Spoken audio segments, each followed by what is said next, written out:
10 వెండి నాణెములు కలిగినటువంటి చైన్ని తన నొసటిన ధరించి ఉన్నది అని అంటే ఆమె ప్రధానము చేయబడింది. ఈ రోజుల్లో ప్రధానము చేయబడిన తరువాత లేదా ఎంగేజ్మెంట్ అయిన తరువాత ఆ అమ్మాయి గురించి కానీ ఆ అబ్బాయి గురించి కానీ ఒకవేళ వినకూడని వార్త ఏదైనా వినవలసి వస్తే సహజంగా మ్యారేజ్ క్యాన్సిల్ చేసుకుంటారు.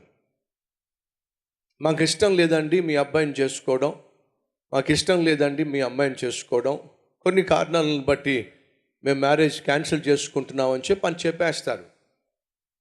వెడ్డింగ్ కార్డ్స్ పంచినా సరే వినకూడనటువంటి వార్తలు ఏమైనా అటువైపు ఉన్నటువంటి అబ్బాయి గురించి కానీ ఆ అమ్మాయి గురించి కానీ తెలిస్తే ఆ వివాహాన్ని క్యాన్సిల్ చేసుకుంటారు. కానీ ఆ రోజుల్లో యూదుల సాంప్రదాయ ప్రకారము ఎంగేజ్మెంట్ అయిన తర్వాత లేదా ప్రధానం అయిపోయిన తర్వాత ఆల్మోస్ట్ వివాహము జరిగినట్టే. ఎందుకంటే ప్రధానము చేయబడిన తరువాత ఒకవేళ క్యాన్సిల్ చేసుకోవాలి అని అంటే విడాకులు తీసుకోవాలి. విడాకుల ద్వారానే ఆ ప్రధానము క్యాన్సిల్ చేయబడుతుంది. సాధారణంగా విడాకులు ఎవరు తీసుకుంటారు చెప్పండి? వివాహం జరిగిన తరువాతే. ఒకవేళ ఏదైనా కారణాన్ని బట్టి విడిపోవాలనుకున్న వాళ్ళు విడాకులు తీసుకుంటారు. అది వివాహం జరిగిన తర్వాతే సాధ్యం. అనగా ఆ రోజుల్లో ప్రధానం జరిగిందయా అంటే ఆల్మోస్ట్ వివాహం అయిపోయినట్టే. కాబట్టి ఈ పెండ్లి కొడుకు తను వస్తూ ఈ 10 నాణెములు కలిగినటువంటి ఆ చైన్ని తనకు ధరింపచేసినప్పుడు ఒక నిబంధన చేస్తున్నాడు. ఏమిటంటే, నువ్వు నా సొంతం, దానికి సూచనగా ఇదిగో ఈ దండను నీకు ధరింపచేస్తున్నాను అని చెప్పి తాను ఒక నిబంధన చేసి, ఇక నువ్వు నా సొంతము, నువ్వు నా దానివి అని చెప్పి తాను ఒక నిబంధన చేసి వెళ్తాడు.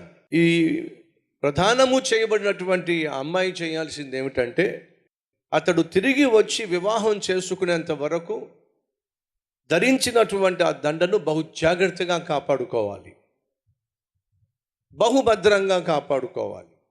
అంతేకాకుండా యూదుల సాంప్రదాయ ప్రకారము ధరించినటువంటి ఆ దండ మురికి పట్టిన లేదా కలరు పాడైనా దాని అర్థం ఏమిటయ్యా అంటే, నేను ఎవరినైతే చేసుకోబోతున్నానో అతని పట్ల నాకు పెద్ద శ్రద్ధ లేదు, పెద్ద ఇంట్రెస్ట్ లేదు. మా ఇంట్లో వాళ్ళు నాకు ఇష్టం లేకుండానే ఈ పెళ్లి చేస్తున్నారు, నాకు ఇష్టం లేకుండానే నేను ఒప్పుకున్నాను. కాబట్టి ఆయన వచ్చి నాకు నిబంధనగా నిన్ను నేను సొంతం చేసుకున్నాను అని చెప్పినంత మాత్రాన నేనేం ఆయనకు సొంతం కాను.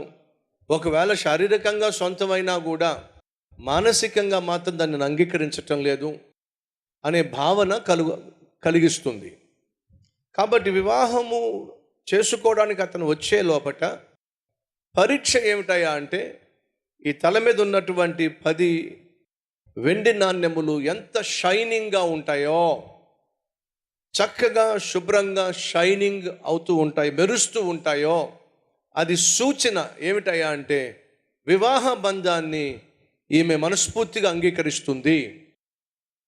తను చేసుకోబోయే వ్యక్తి పట్ల తనకు మనపూర్వకమైన ప్రేమ ఉంది, గౌరవం ఉంది, వివాహ బంధం పైన తనకు బాధ్యత ఉంది అని తెలియచేస్తుంది. ఒకవేళ ఆ వెండి నాణ్యములు పోగొట్టుకున్నా లేదా ధరించినటువంటి వెండి ఈ దండ మట్టి పట్టిన షైనింగ్ని పోగొట్టుకున్నా అర్థం ఏమిటయ్యా అంటే ఆమెకు శుభ్రత లేదు. ఆమెకు శుభ్రత ఉన్నట్లయితే ఖచ్చితంగా ఆ దండను తీసి ఎప్పటికప్పుడు శుభ్రంగా తుడిచి ఉన్నటువంటి ఆ మెరుపు పోకుండా జాగ్రత్తగా కాపాడుకునేటటువంటి వ్యక్తి అయినట్లయితే అది అటువైపు ఉన్నటువంటి పెండ్లి కుమారునికి, ఆ పెండ్లి కుమారుని యొక్క కుటుంబానికి ఈమె వివాహం పట్ల శ్రద్ధ కలిగింది, పరిశుద్ధత పట్ల శ్రద్ధ కలిగిన వ్యక్తి, బాధ్యత కలిగిన వ్యక్తి అనేటటువంటి సూచన ఇస్తుంది అనేది యూదుల యొక్క సాంప్రదాయం. ఇప్పుడు మనకు అర్థం కావాల్సింది ఏమిటంటే, రేపో మాపో పెండ్లి కావలసినటువంటి ఈ స్త్రీ వివాహ బంధాన్ని ఏర్పరచుకొని ఒక కుటుంబ వ్యవస్థలోనికి ప్రవేశించబోతున్న ఈ స్త్రీ ఆ దండలో ఒక నాణ్యాన్నే పోగొట్టుకున్నట్లయితే వివాహమే క్యాన్సిల్ కావచ్చు. అనగా తను ఏర్పరచుకోవాలనుకుంటున్న కుటుంబ వ్యవస్థనే కోల్పోవచ్చు. ఇందాక నేను చెప్పినట్టుగా వివాహం చేసుకోవడానికి ఆ పురుషుడు వచ్చినప్పుడు తాను ధరించినటువంటి 10 వెండి నాణ్యాలు మురికి పట్టేసిన, లేక మట్టి పట్టినా, లేదా షైనింగ్ లేకుండా ఎలా పడితే అలా ఉన్నా, లేదా ఊడిపోవడానికి సిద్ధంగా ఉన్నా, లేదా 2-3 కాయిన్స్ ఊడిపోయినా, తను అక్కడే ఈమెకు నా పట్ల ఎటువంటి గౌరవము, ప్రేమ, మర్యాద లేదు గనుక నేను ఈ పెళ్ళికి సిద్ధంగా లేను అన్నట్లయితే అప్పుడు అతడు విడాకులు తీసుకుని వెళ్ళిపోయేటటువంటి అవకాశం ఉంది. కాబట్టి ఈ స్త్రీ ఈ 10 వెండి నాణ్యాలను బహు జాగ్రత్తగా కాపాడుకోవాలి. ఎంత జాగ్రత్తగా కాపాడుకుంటే అంత భద్రమైనటువంటి వివాహ వ్యవస్థను ఏర్పరచుకోగలుగుతుంది కనుక తన భవిష్యత్తు, తన కుటుంబము ధరించినటువంటి వెండి నాణ్యముల మీద ఉంది కనుక తను బహు జాగ్రత్తగా కాపాడుకోవాలి. ఇదంతా ఎందుకు మీకు చెప్తున్నానయ్యా అంటే, ఒక స్త్రీ 10 వెండి నాణ్యములు కలిగి ఉన్నట్లయితే అని యేసుక్రీస్తు ఈ ఉపమానాన్ని వాడుతున్నప్పుడు అక్కడ ఉన్నటువంటి యూదా సాంప్రదాయం ఏమిటో, దాని విలువ ఏమిటో మనకు తెలిసినట్లయితే ఈ ఉపమానం వెనుకున్నటువంటి యేసయ్య యొక్క అద్భుతమైనటువంటి బోధ, భావము మనకు అర్థమవుతుంది. ఇప్పుడు ఆ స్త్రీ 10 వెండి నాణ్యాల్లో ఒకటిని పోగొట్టుకుంది. అనగా తన భవిష్యత్తు ప్రమాదంలో పడింది, తన వివాహం ప్రమాదంలో పడింది, తను పొందుకోబోయే కుటుంబ వ్యవస్థ ప్రమాదంలో పడింది. కాబట్టి ఇప్పుడు తను చేస్తుంది ఏమిటయ్యా అంటే, దేన్నైతే పోగొట్టుకుందో దాన్ని స్వతంత్రించుకోవాలి అనే తాపత్రయం.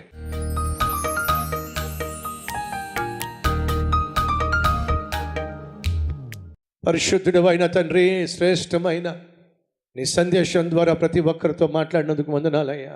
తప్పిపోయిన గొర్రె మందలోంచి బయటికి వెళ్ళిపోయింది, అరణ్యంలోనో అడవిలోనో తప్పిపోయింది, కానీ నాణ్యము ఇంటిలోనే తప్పిపోయింది, ఇంటిలోనే పడిపోయింది. అయ్యా, ఈరోజు మాలో అనేక మంది ఇంటిలోనే పడిపోయారు.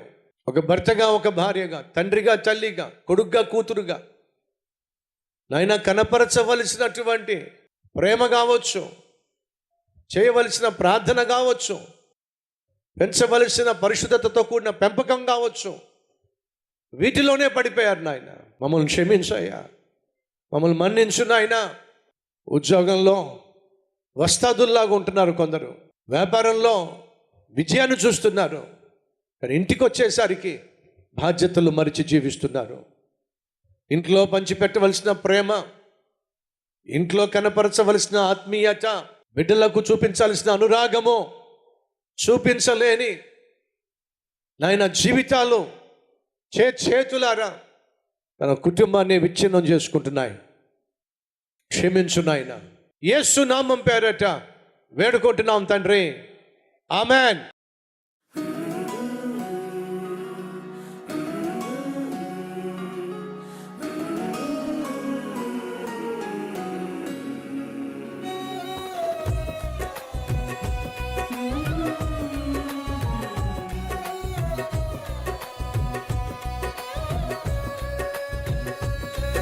డియర్ ఫ్రెండ్స్, ఈరోజు అందించిన ఈ క్లుప్త సందేశం మీకు నిజంగా ఆశీర్వాదకరంగా ఉంటే లైక్ చేయండి, 10 మందికి షేర్ చేయండి.